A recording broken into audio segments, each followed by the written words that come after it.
تو آج ہم تاریخ کے ایک بہت ہی مشہور بحری جہاز RMS ٹائٹینک کے بارے میں جو معلومات ملی ہیں ان کا جائزہ لے رہے ہیں۔ جی۔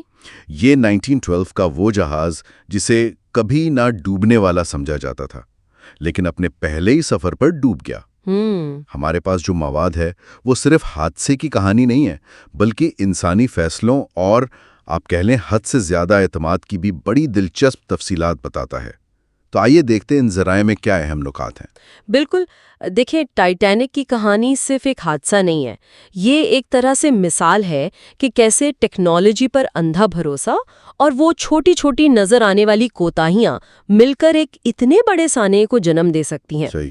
یہ ہمیں بار بار سوچنے پر مجبور کرتی ہے یہ کہانی۔ اور یہ جہاز تھا بھی کمال کا، مطلب تقریباً 270 میٹر لمبا، اندر سوئمنگ پول تھا، جم تھا، شاندار قسم کے ریستوران تھے۔ جی۔ ذرائع بتاتے ہیں کہ اس پر آج کے حساب سے اگر دیکھیں تو $400 ملین سے بھی زیادہ لاگت آئی تھی۔ بہت زیادہ۔ اور کمپنی جو تھی وائٹ سٹار لائن، اسے اپنی بنائی ہوئی چیز پر، اس کی حفاظت پر اتنا ناز تھا کہ انہوں نے کھلے عام یہ کہا کہ بھئی یہ ڈوب ہی نہیں سکتا۔ ہاں، وہ انسنکیبل کا نعرہ۔ جی بالکل، اس کا وہ ڈبل باٹم ہل یعنی دوہری تہ والا پیندہ اور وہ 16 واٹر ٹائٹ کمپارٹمنٹس، پانی روکنے والے حصے، یہ اس دعوے کی بنیاد تھے۔ ہاں، وہ جو واٹر ٹائٹ کمپارٹمنٹس کا ڈیزائن تھا نا، وہ بڑا اہم سمجھا جاتا تھا۔ خیال یہ تھا کہ اگر کچھ حصوں میں پانی بھر بھی جائے تو جہاز تیرتا رہے گا۔ اچھا۔ لیکن شاید یہی ہم ڈوب نہیں سکتے والی سوچ پہلی غلطی تھی۔ 10 اپریل 1912 کو سفر شروع ہوا اور پھر جلد ہی یعنی 12 اپریل سے ہی برفانی تودوں کی وارننگز آنی شروع ہو گئیں۔ اتنی جلدی؟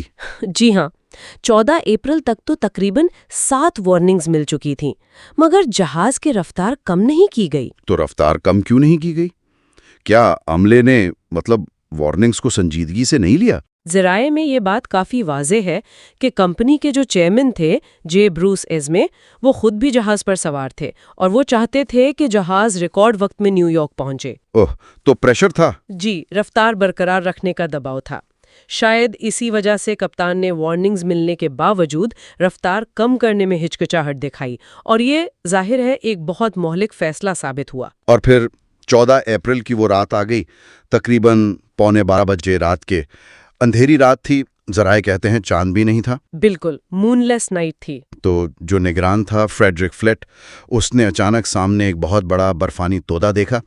الارم بجایا، جہاز کو موڑنے کا حکم دیا گیا، ہارڈ اسٹار بورڈ۔ ہاں، لیکن شاید دیر ہو چکی تھی۔ جی، بہت دیر ہو چکی تھی۔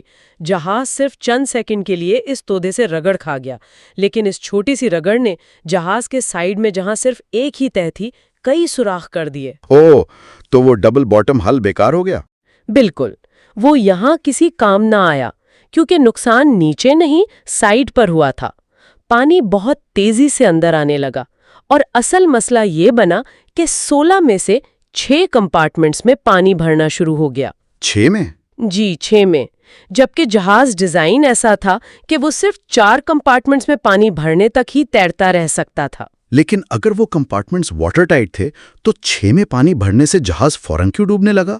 وہ دیواریں کام نہیں آئیں؟ دیکھیں، یہ ایک اہم نکتہ ہے۔ وہ دیواریں واٹر ٹائٹ تو تھیں، لیکن وہ اوپر تک یعنی بالکل اوپری ڈیک تک سیل بند نہیں تھیں۔ اچھا۔ تو جیسے ہی شروع کے 6 کمپارٹمنٹس میں پانی ایک خاص لیول تک پہنچا، وہ اوپر سے بہہ کر اگلے کمپارٹمنٹ میں جانے لگا، پھر اس سے اگلے میں، جیسے ٹرے میں پانی ایک خانے سے دوسرے میں چھلکتا ہے۔ ارے، یہ تو ڈیزائن میں ہی خرابی تھی پھر۔ جی، آپ کہہ سکتی ہیں۔ اس سے جہاز کا ڈوبنا یقینی ہو گیا۔ تو کیپٹن نے فوراً مدد کے سگنل بھیجے۔ قریب ترین جہاز جو تھا RMS کارپیتھیا، وہ تقریباً 107 کلومیٹر دور تھا، یعنی کوئی 3.5 گھنٹے کا فاصلہ۔ بہت دور۔ اس دوران لائف بوٹس اتارنے کا حکم دیا گیا۔ شروع میں تو لوگ بڑے پرسکون تھے، انہیں یقین ہی نہیں آ رہا تھا کہ ٹائٹینک جیسا جہاز ڈوب سکتا ہے۔ ہاں، وہ انسنکیبل والی بات دماغ میں تھی۔ بالکل۔ تو پہلی لائف بوٹ جو اتاری گئی، جس میں 65 لوگوں کی گنجائش تھی، وہ صرف 28 لوگوں کے ساتھ روانہ ہوئی۔ لیکن جیسے جیسے جہاز کا اگلا حصہ پانی میں ڈوبتا گیا اور پچھلا حصہ اوپر اٹھتا گیا، افراتفری پھیل گئی۔ اور سب سے بڑا مسئلہ تھا لائف بوٹس کی تعداد۔ جہاز پر 2200 سے زیادہ لوگ تھے، مگر لائف بوٹس صرف 20 تھیں، جو بمشکل 1100 یا 1200 لوگوں کو ہی بچا سکتی تھیں۔ آدھے لوگوں کے لیے بھی جگہ نہیں تھی؟ جی نہیں، بالکل نہیں۔ قانون پرانا تھا، جس کے مطابق صرف جہاز کے وزن کے حساب سے لائف بوٹس چاہیے تھیں، مسافروں کی تعداد کے حساب سے نہیں۔ رات 2 بجے کے قریب آخری لائف بوٹ بھی چلی گئی، پیچھے تقریباً 1500 لوگ رہ گئے۔ اور پھر وہ خوفناک منظر، تقریباً 2:20 پر جہاز دباؤ برداشت نہ کر سکا اور 2 ٹکڑوں میں ٹوٹ کر سمندر میں ڈوب گیا۔ جی، وہ 1500 لوگ یا تو ڈوب گئے یا پھر وہ -2 ڈگری سیلسیس کا جو ٹھنڈا پانی تھا اس میں ہائپوتھرمیا کا شکار ہو گئے، یعنی ان کے جسم ٹھنڈ سے کام کرنا چھوڑ گئے۔ بہت ہی المناک انجام تھا۔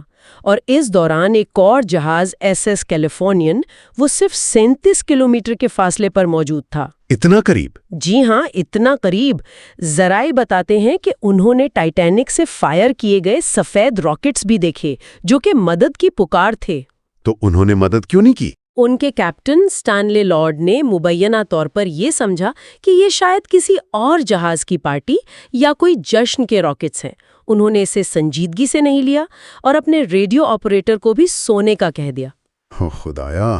اگر وہ بروقت رد عمل دیتے تو شاید سینکڑوں جانیں بچ سکتی ہیں۔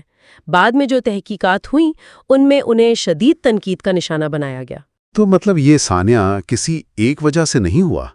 لائیو بوٹس کی کمی تھی، ایک سیفٹی ڈرل بھی منسوخ ہوئی تھی، رفتار بہت تیز تھی، وارننگز کو نظر انداز کیا گیا، شاید سٹیئرنگ کی بھی کوئی غلطی ہوئی ہو۔ ہاں، کچھ نظریات ہیں اس بارے میں بھی۔